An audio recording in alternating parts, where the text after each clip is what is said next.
right, welcome to the MacCafe. We do this every first and third Monday at 10 Central. Join in when you can. We're going to have some short demos and some Q&A about the Mac.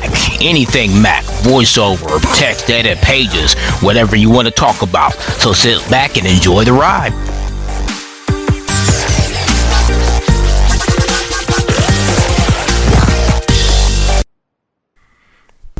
All right, welcome to this special edition of MacCafe on this Saturday afternoon. There's trainer Stephanie who's going to do our presentation on pages today. Yay.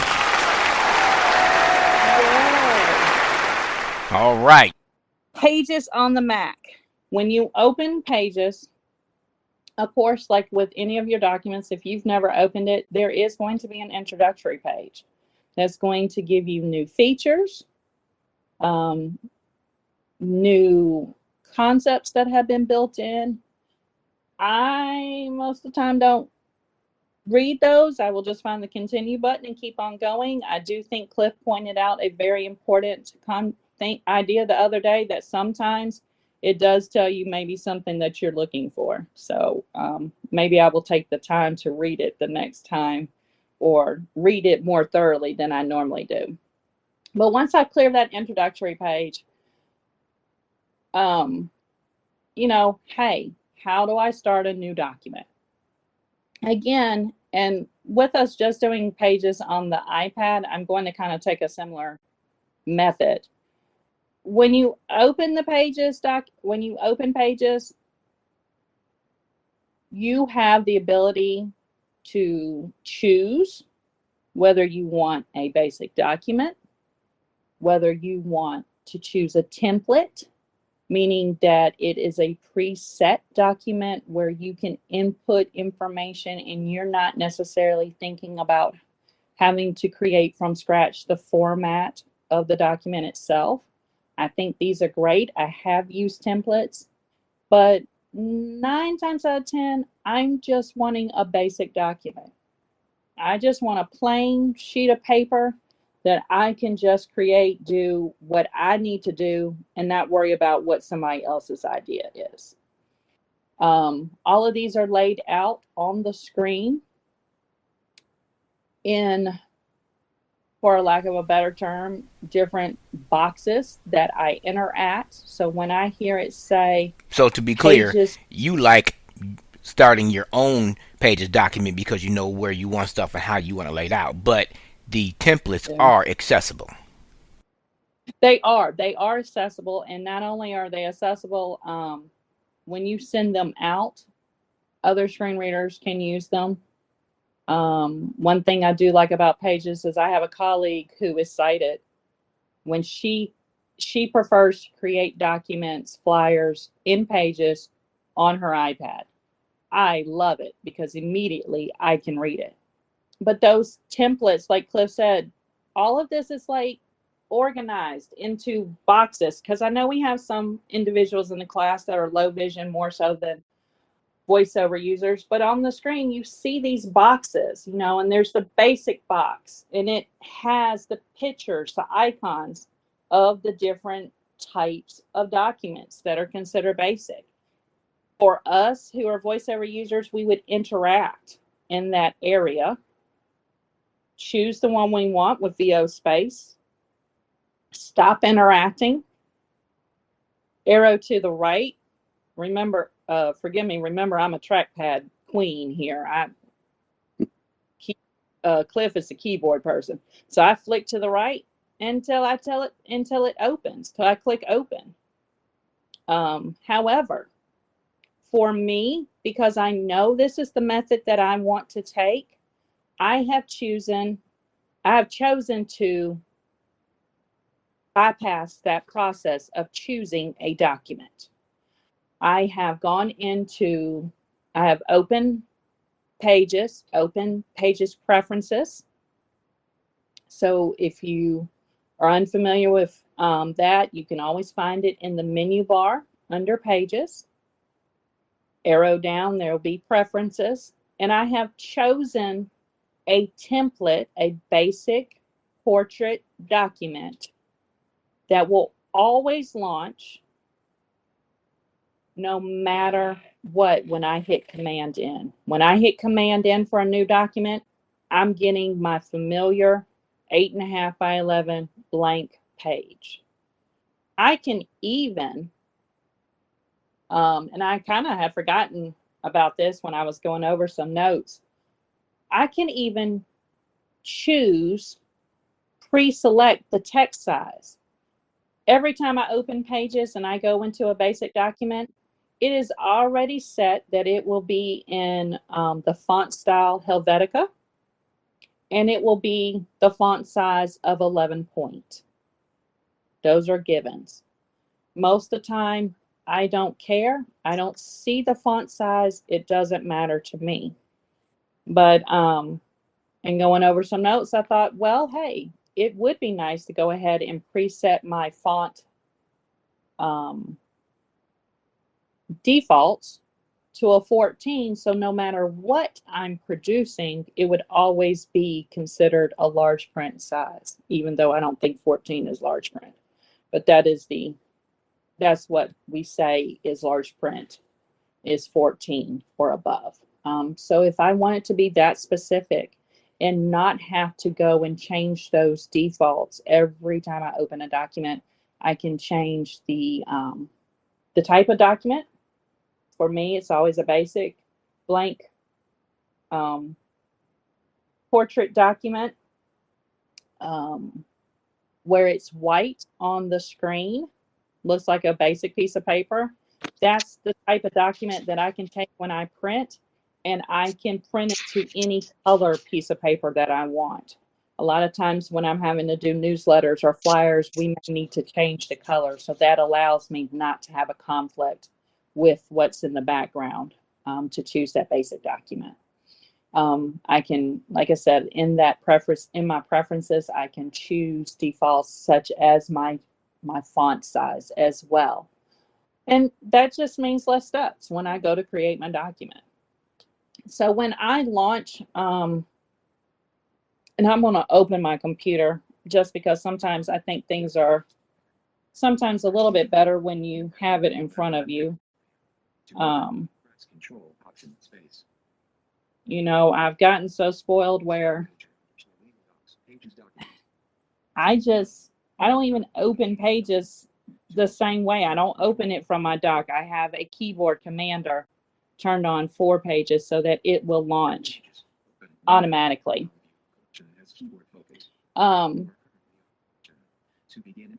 When I hear things such as mine just opened, it told me that I was keyboard view. And again, for those who have a touch bar, create new document is actually in your touch bar when you open Pages. So when I run into that open, when you hear terms like collection, that's a good sign that you're going to have to interact to find out what's in that container, so to speak. I don't want to use the word container because that's what's in that box. It's basically a group or a collection. It's just an element type.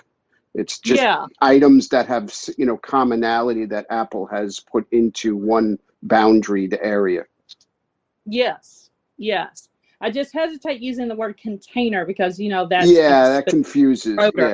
Yeah. But I like what you said. It's a specific group. But if I choose, like I said, if I want to choose one of those, interact with the section, choose it, stop interacting, find open or find okay, and it will go for you. If you set up your defaults, new, now in Untitled, then as soon as I hit Command N, you heard it say new, and it just went ahead and launched my blank document for me because I don't have to tell it that this is what I want. I've already selected those. And again, when you find those defaults, you'll find them in Preferences, which is located in the menu bar. And see, I'm not a keyboard person. I just navigate to my menu bar without the keyboard command, but I think it's Command comma to get to Preferences, guys. Yep, that's it. Yes, that's correct. So, like I said, I'm not the keyboard person. I'm the trackpad person. So it makes it a little bit different. Again, in my menu bar in Pages, I want you all to know, just so that we have some orientation. Pages, where we'll find those preferences. File. File has a lot of things just like what I would find in a typical Windows file. I know everyone's cringing because I've compared it to a Windows product, but Menu 18, new command and open ellipsis. New, open, Current, open recent, submenu. open recent, Close command, save ellipsis. close, save, Duplicate command, shift S. duplicate. Currently on the menu, rename ellipsis. I love the duplicate functionality in Pages because let's say I'm creating a monthly report and I want to make sure that I'm not losing last month's report, and because some of the elements will stay the same, some will differ. I love duplicating documents. Move to ellipsis. Revert to submenu. Revert to. Menu item. It allows you to go back to the original copy. Export to submenu. So the changes that export, what John was talking about, that will allow me to send this as a Word document, as a PDF document, that will allow me to change that document format. Format's not the right word. The document extension without losing the document itself. Publish to Apple Books ellipsis. You are currently on the menu item. If you get that far, publishing to Apple Books, it's already built in for us. Convert to page layout. Reduce file size ellipse. Advanced submenu. So that's our file menu. Menu bar, Pages, file, edit.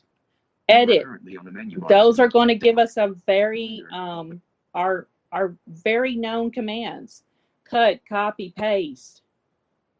Those things. So if you don't know the keyboard command, it's not a problem. You can always access your menu bar, and then, and I'm talking about this without giving the command for the menu bar, because I'm assuming if we're opening Pages, we already know the basic menu bar command. So you're accessing your menu bar. If you don't know the keyboard command for cut or copy, go up into your menu bar, choose it. It will tell you the correct command, keyboard command, after it states the action. So I always have found that helpful, because if I thought, oh, wow, I'm using this one more and more, I need to actually know what the keyboard command is. That's one way to get a hold of it. 1 of 20 menu bar, page, file, edit, insert. Insert. Currently on the menu bar item, insert, menu 26 items. It tells me there's 26 items in insert. But this is where I'm finding the commands for section. If I insert a section, which is how I could format, a way I can format a document. Remember, Matt mentioned the other day how he had to use specific sections in the book that he just wrote. So some of your work may require that, but that's where you're finding it, under the insert command. Page break, dim command, enter. Page break. Mine is currently dim because currently I don't have anything in the document, but command enter. Line break, dimmed. You are currently on the menu section break, column break, page number, dimmed. Just so that you all can hear all these. Count, dimmed. So I've had a lot of people ask me, how do you get the page count? How do you insert the page numbers? Well, it's under this insert command. Date and time, dimmed. I can put the date and time in there and format that. So for example, if maybe this is a type of legal document where I need to, I'm trying to prove ownership or something of a concept or an idea, that might be necessary. Table of contents, submenu. Table of contents. Footnote, dimmed. Footnotes. Submenu. For those who are in school, some of these are probably some useful elements that you're needing for papers. Chart, submenu, text box. You are current shape, submit line, submenu, highlight, comment, bookmark, image gallery, web video ellipsis, import from iPhone or So iPhone. see guys, there's so much we can insert into your document. when I was doing the Apple teacher certification and I was going through all the different things pages had where you're inserting these video clips and the pictures and the graphics, and I thought, wow, I wish I had time to really do all that stuff on a day-to-day basis. I wouldn't have time to teach if I spent all my time creating these beautiful presentations, but some teachers actually make that work, and that's for them. And they're finding all that under that insert menu. Text. Actions available. Footer group. Menu bar. Page. Let's see. Edit. Insert format. Format. Format. Menu. When we 14 talked items. about this the other day in the iPad class, again, this format is very much the same that we're used to. Font. Submenu. Font You are gives me currently my on the sub menu menu. If I needed to change my font, maybe this portion of my document needs to be another style, another way, and I need to do it on the fly. Text. Submenu. Text. Table. Table. Chart. Shapes and image. Movie. I don't submenu. have to go over to numbers or to create a chart. I can create those right in my Pages document. Copy style. Paste style. Dip. Conditional highlighting. Add link. Submenu. Remove link. And Dip. there's so many You are others currently on under menu. format. Advanced. Submenu. You are That copy style and paste style, I'm going to speak about that one in just a moment when it comes to copying. menu. Footer. Text. Menu bar. Page 5. Edit. Insert. Format. Arrange. You are currently Under on arrange. Menu 13. Bring forward. Bring to send back. Send to. A lot of visual Languages. concepts. When I was sighted and was creating documents all the time, I did worry about pushing one image to the back and bringing one to the forward, especially if I was overlaying graphic, a text box over a graphic and things of that nature. If that's what you need, you're going to find that under arrange. Align objects. Submenu 6 items left. Dimmed. Closing menu. Foot menu. I keep Page closing 4. my Edit. menu instead of Insert just going format. to the right. Arrange. View. You are currently Under on my menu view, 27 items. I'm going to come back to it in just a moment. Share menu 2 items. Share. You are currently on So menu. it says there are 2 items because I need to understand the differences between sharing, between collaborating, between exporting, collaborating with others. It means I can give other individuals permission to view and or edit the same document at the same time I'm doing it. For example, Cliff, John, and I are building a huge Pages document to list all our experiences and every single command for voiceover users. It's a collaborative effort. And so Cliff is, building the keyboard section. And while he's building that in the document and John and I are all on the call together, whatever Cliff is doing, we can see and experience those changes as he's doing it. That's collaborating, okay? If I need someone to just view the document but not necessarily make the edits, that's possible too. Share is our typical share menu where it's a Pages document. John's a Pages user. I know this. It doesn't matter. I don't have to change the file format. I can send it to him by mail just as I normally would do something on my iPhone. If I need to change the file format, that's export, guys. And that was back under our file menu. If I'm changing this over to a Word or possibly PDF, I think there's actually 8 file types you can change to. Word and PDF are the only 2 I ever use. I don't use the EPUB or the other ones because Word or PDF is what I commonly run into. But I like sending things maybe in a PDF format just simply because it means that the format stays in place. Okay.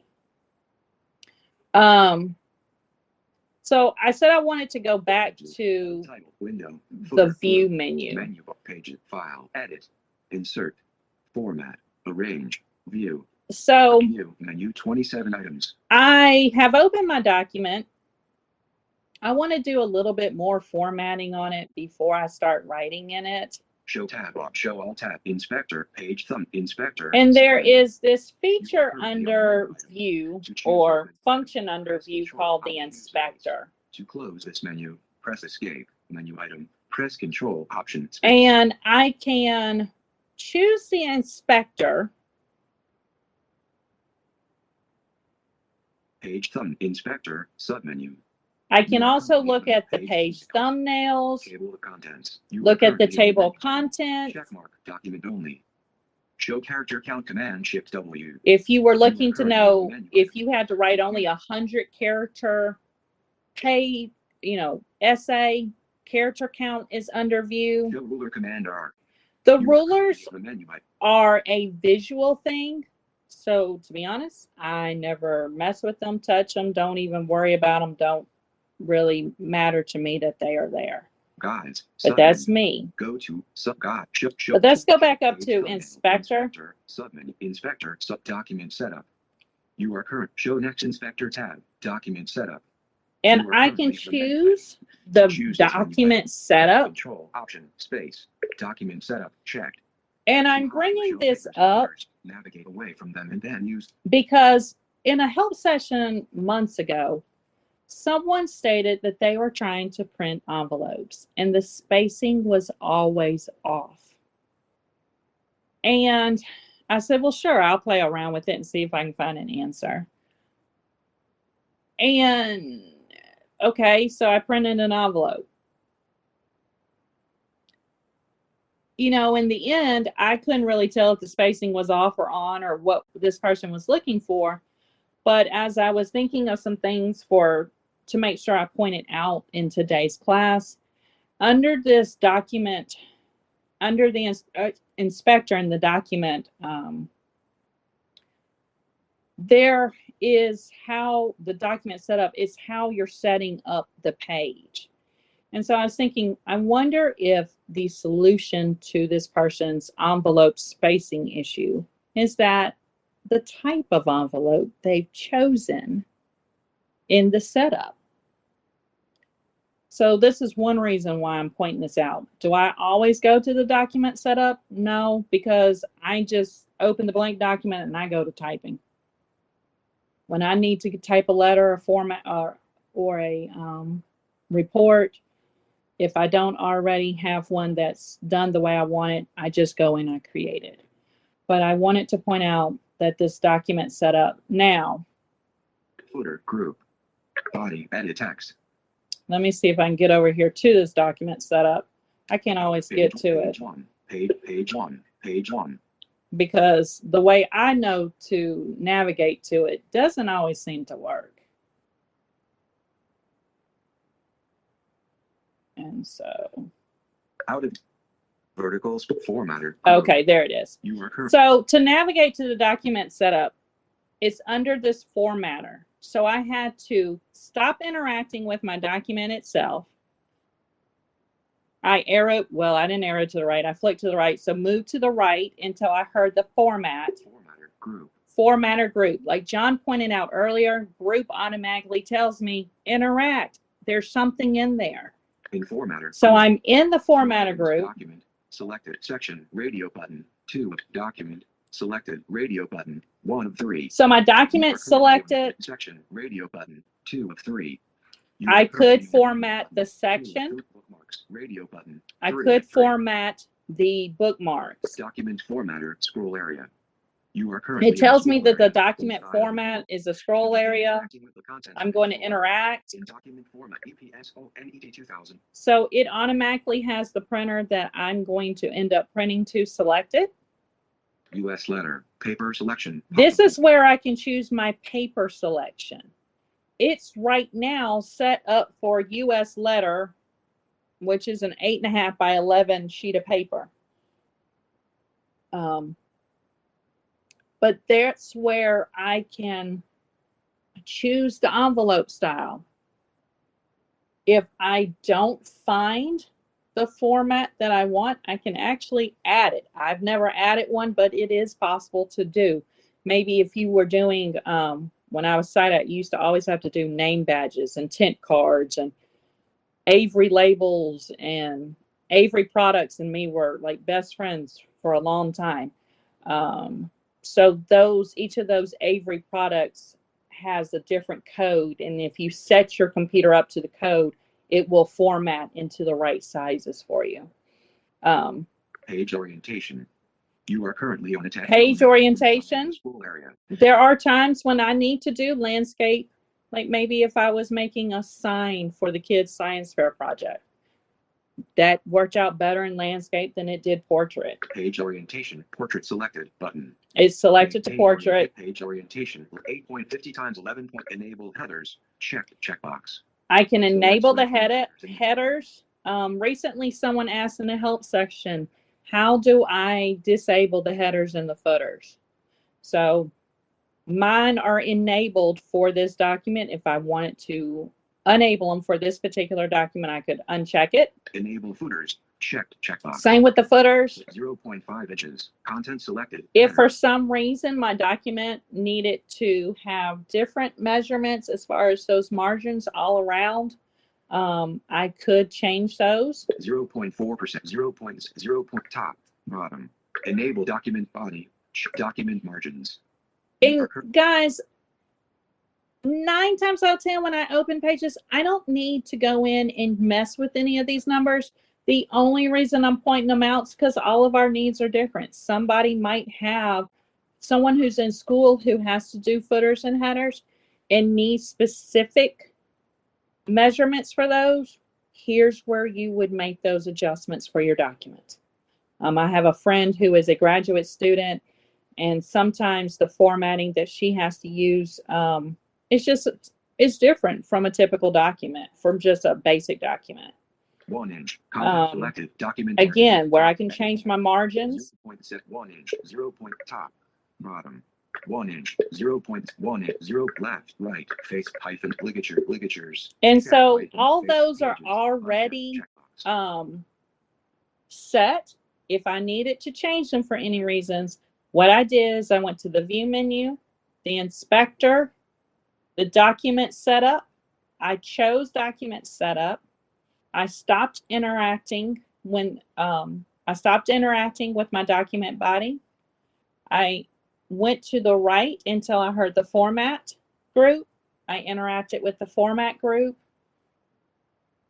My document was selected. When I flicked to the right, I got to the scroll area. I interacted with the scroll area.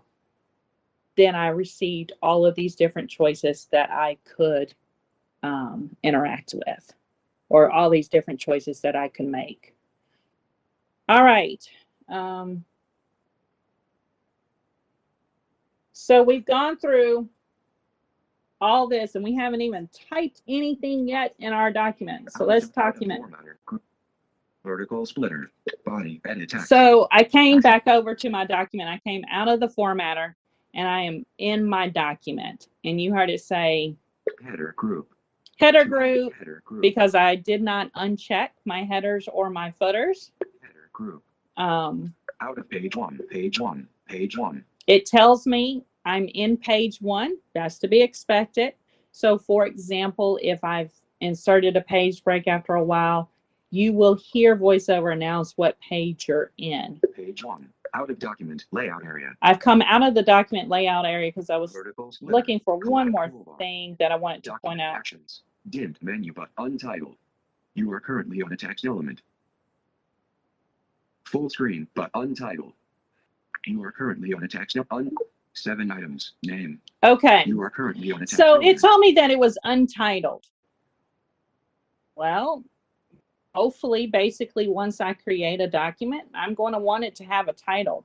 And I double tap, which is the same as the VO space. I double tapped on the trackpad because I want to change it from untitled so I don't forget to go back and rename it, which, trust me, if I do, I can always change it. Content selected, edit text. It tells me that the contents are selected.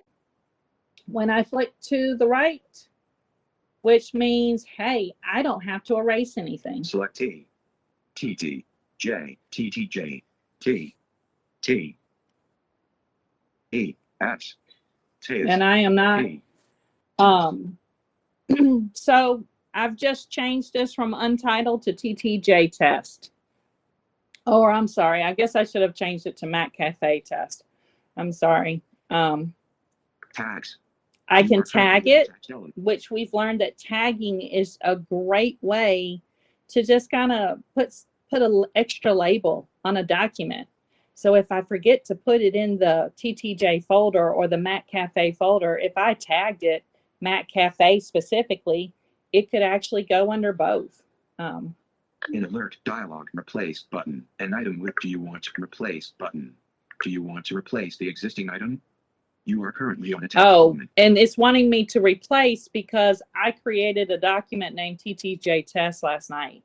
So because I'm using the same name, it says, hey, do you want to replace the document that you've already created with this name? So that's a good thing. If I didn't mean to overwrite the original document, I could go back and just change the name. Replace button. So I'm going to replace TTJ because text. I was just Insertion at beginning of text. fooling around with some things Vertical last night. slider. Collapse document layout area.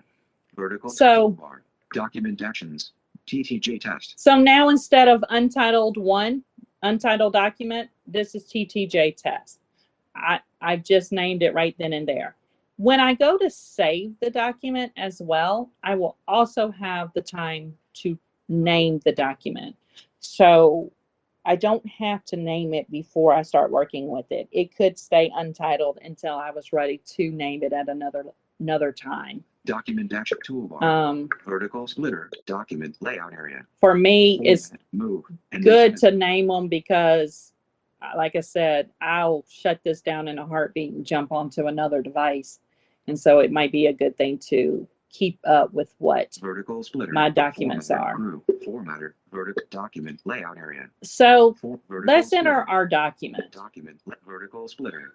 Document in document page 1. Page 1. I'm now in page 1. Edit text. Actions available. I can edit my text. It told me I'm ready to edit my text. Body R E A 3 D what J J J T O 2 E D I T edit M what my T E X T text space. So it told me that I was ready to edit the text. New line. And so now I can just start typing. For those who like to dictate, my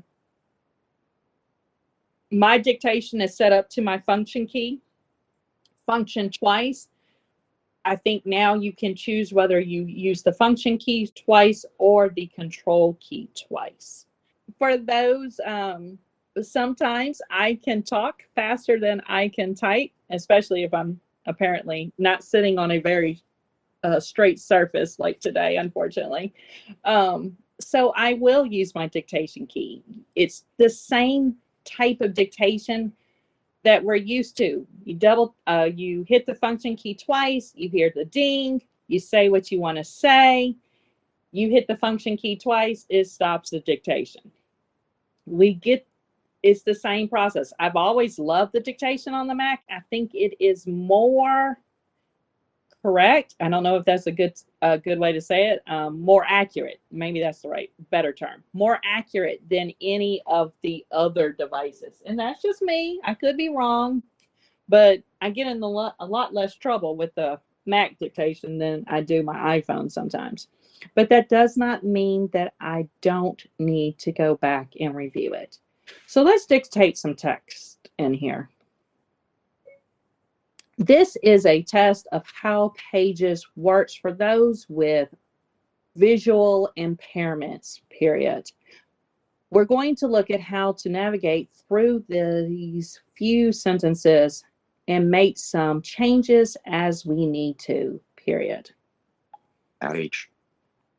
So to navigate through, this is a tab ready to edit my text. So first line, ready to edit my text. This is a test of how Pages works for those with visual impairments to navigate through those. And how I was reading back through it was I was just using my up and down arrows because it put in what I said.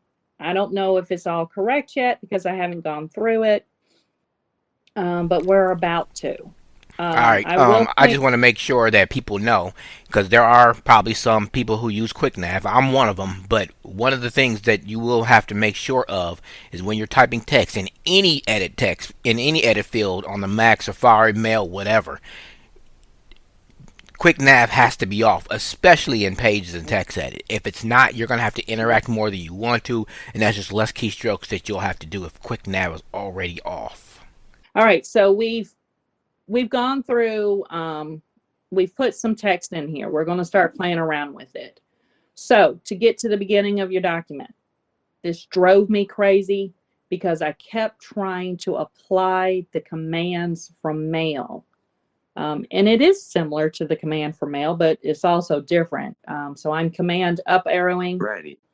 To get to, my cursor is now before the first element on the page, the first word, the first letter. So it said ready. If I want to get down to the very end of the document, 2. I'm now there. It said 2. End of text. To navigate through those few sentences. And if I arrowed down one more time to make sure I was at the end of the text, it told me, hey, you had already given me this command. I'm telling you, you're at the end of the text. Okay, so let's go back up to the top. Ready to edit my text. If I just use my left and right arrow keys, R, E, A, D. I can go character by character, character by character. E, R, beginning of text. R. I want to go word by word. I'm going to add the option to my left and right. Ready to edit. Those, I stay in word navigation. I mean, when I'm doing a document, I'm reading it word for word to make sure I can drill down and hear the words that I need to hear. I want to, Ready. Maybe I just want to read the line. So I'm just going to arrow down. This is a test of how Pages works for those with visual impairments. We're going to look at how. And if I arrow down again. To navigate through those few sentences and make some changes as we need to. To navigate through those few sentences and make some changes. Okay. That's your basic navigation. Remember, if I want to, let's talk about selecting. This is a test of ready to edit my text. Because I think copying and pasting is a large part of what hangs people up. This is a test of how Pages works for those with visual impairments. We're going to text my edit to beginning of text. Right to edit my text. This. So I'm technically behind the this. I want to make sure I'm before it. This. Okay, so by using the option left and right arrows to go word by word, I could jump. If I went to the left, I jumped behind the word. If I went to the right, I jumped before the word. And I want to select maybe the next couple of words so I can copy it, cut it out. So I'm going to add my shift key to my option. This. Selected. Is. Selected. A. Body. Test. Selected. So by adding my shift to my option and to my left and right arrows, I was able to select word for word. I can now that those are selected, I can change the font, change the color. I could underline. There are keyboard commands for those. If you don't remember them, know them. Menu bar, Pages. Love them. File. Edit. Edit. Don't worry about it. Let's look under our edit. Undo, type it, read, cut command, copy command C. Command C for copy. Paste command V. Paste and match style command, shift option V. So I want to talk about this one real quick. Paste and match command. Shift command V. Command V, of course, is our paste command. But if I've copied something and I want to match it, and I'm really bad about not always remembering to add the shift, and so what I've pasted in there might be a smaller or different font from the rest of my paragraph, and I have to manually change that. If I command shift V, it will match to the style. Whatever I'm pasting will match to the style of whatever is there already. Paste formula results. Delete. Clear all. Duplicate. Select all. Deselect all. Track. Change. Accept. Change. Reject. Change. Remove highlights and comments. So I could go there. Now that I have this text formatted, text highlighted. Edit. Insert. Format. So format. Menu. Font. Text. Submenu. Font. Submenu. Font. Submenu. 12 items. Show fonts. Command T. So if I wanted to show the fonts. Command B. You are italic. Command I. So if I had this selected and I knew what the command for italic, Command I, underline, Command U for underline, strike through, italic, bold, Command B. Oh, there it is. You are currently on a menu item. To choose this menu item, Command B is bold. So I'm pointing those out. They're under the format. I'm sorry, I got sidetracked with the edit because I want to make sure I talked about that paste and match option. But once I select it, if I wanted to just hit the keyboard command, I could then bold, underline, straight through, and the list goes on and on.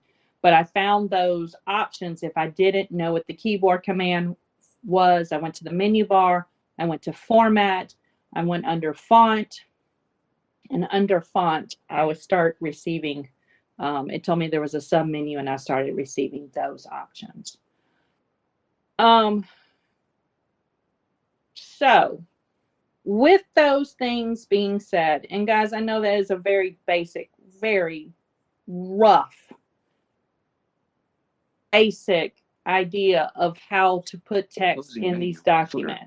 We can teach you the basics, but the bottom line is you're not going to learn this app unless you, for lack of a better term, stop being scared and go in here and navigate it and explore it yourself. Go through the menu items, go through the keyboard commands, try things. Push come to shove, you mess up a document, close it, don't save it, and start all over again. You're not going to break anything by navigating around in a text document. No, that's how you learn. You just mess around and figure things out. Even like editing and deleting and inserting, you don't learn those things on a Mac until you do them. That's for sure. You've got to put your hands on this. This is one that you've got to start experiencing. It, and like I said, I think it does help if you have a basic knowledge of these things from the iPad, because there's some transferable skills, but the interacting makes it a little bit different, but it doesn't make it impossible. And it's still a pleasant experience. I don't enjoy the spell check and grammar functionality on the Mac or on my. I do like how it works better on Windows. Yes, I said it. Okay. Where's my expel button at? Well, let me make it easy for you. Use the next misspelled command. It's better, in my opinion, than the dialogue, the full-blown dialogue. If you just do command semicolon and go one word at a time, you then can do a VO Shift M for the context menu, and you have the spelling alternatives. You have the lookup word, add to dictionary, all the stuff that you would find in the full-blown dialogue. You can easily get to just by navigating down the shortcut menu. And that's typically how I do spell checking in Pages, text edit, whatever. But Microsoft Word for Mac does not honor the Mac spell checking commands. It has its own. No. So, and John, you took the words exactly out of my mouth because that's where I was going. I don't like, technically there are 3 ways to spell check a document. What John just said, by check next word and then using the contextual menu to get to those other options.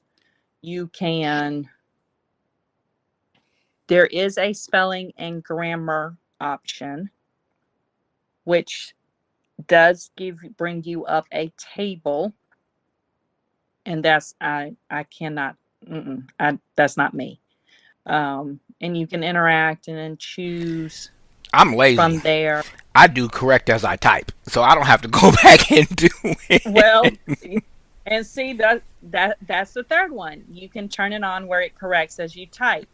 And so normally that's how I do it. I correct as I type. I go back, I check the document, and I read it. I use those navigational keys to read over and over the document.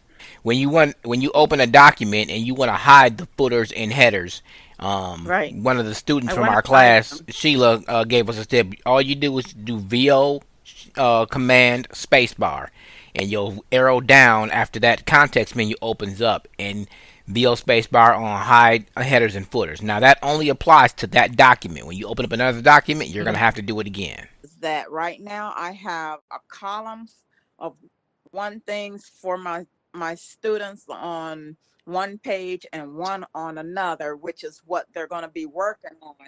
I was wondering if when I put it in pages, would I have to put my students in a page by themselves to do what they're going to be doing in different objects, or it could be on the same page, but maybe if I have to type in something that they're working on and somebody else is working on something different, would I have to have that on a separate page with their names, or it can all be on one page and I can just go back and forth? So build you a table. And that's, I would put the list of names on one side, one column of the Yeah, that's the table. easiest way is just do a Would table. put Yeah. a class work, and then that way I could edit each student's class work, and I could even build a third column that says progress or I was state wondering about complete. that too. I was Yeah. wondering that too. And it all could be Yes. on one page. It could. Yeah. Okay. Yeah. Okay. I And was then wanting to that way make you could sure. format it the way you want it, and title those headers, put the header rows in and title it the way you want. Here's something that has always been helpful for me. I rarely find my documents that way. Let's say I start working on something on Monday and I need to pull it back up Tuesday afternoon or even Monday afternoon. If I go to the Apple in my menu bar, there's a recent items underneath there. VOM. And I go to the Apple and I arrow down, there's a recent items. My document will actually be in that recent items. Oh, great. Oh, good. I'm And it's also in taking open notes recents furiously. from the file menu too, because let just differentiate here, not to step on you, Stephanie, but open recents from the file menu is specifically pages documents that you worked on. Open recents from the Apple menu is a conglomeration of everything that you've opened recently. VOF6 will tell you what's selected. Oh, yeah. And is it VOF4? F4 will tell you where you're located, where your insertion point is. Yes. Yeah. Yes. Apple This is a great resource, but I would encourage anybody who is a new Apple user, or a Mac user, I should say, please, by all means, take what people say on there with a grain of salt, because they get in these forums and they want to vent, and you will find a lot, and I mean a lot, because people have sent them to me, of negative feedback about the Mac. It's going to be up to you whether you listen to it or not and explore it and decide on your own. But Apple Viz, like I said, it's a great resource. But when it comes to the Mac, there's a lot of negative feedback on that website. I really am. I am firmly convinced that the people who bash the Mac simply don't know how to use the Mac, and they don't spend enough time. And I think one of the biggest issues is that people who are longtime Windows users expect instant success when they go to a Mac because they've had that Windows experience, and they forget the basic tenet that you're learning a new operating system and a new screen reader that's completely different from Windows. And even the three of us, I'm sure all three of us would say that we're still learning on these devices day by day. Yep, student of the game still. That's right. And if we're not learning, we're not living. So that's it. Absolutely. I'm living. I'm still living. If you find yourself, does VOJ jump between the various Yes, that will go items? between the text. Yeah, that'll go between the body of the text and the format bar. What is the difference between save as and duplicate? I love save as. I was always used to use it, but it's not In in. essence, they're the same. It's just that the way it treats the document. So when you duplicate, you have the original document and the duplicate copy in separate windows. When you do Separate. save as, it's only one window. It just changes, you just can give it a different name. Well, guys, I hope this has helped. For me, this has been an amazing opportunity to be on the same team with Cliff and John today. All right, And we'd I like to think thank Stephanie think we're from the out. TTJ team and John Panarese. You want Mac training, Apple training, MacForTheBlind.com is your place to be. Thank you for joining us.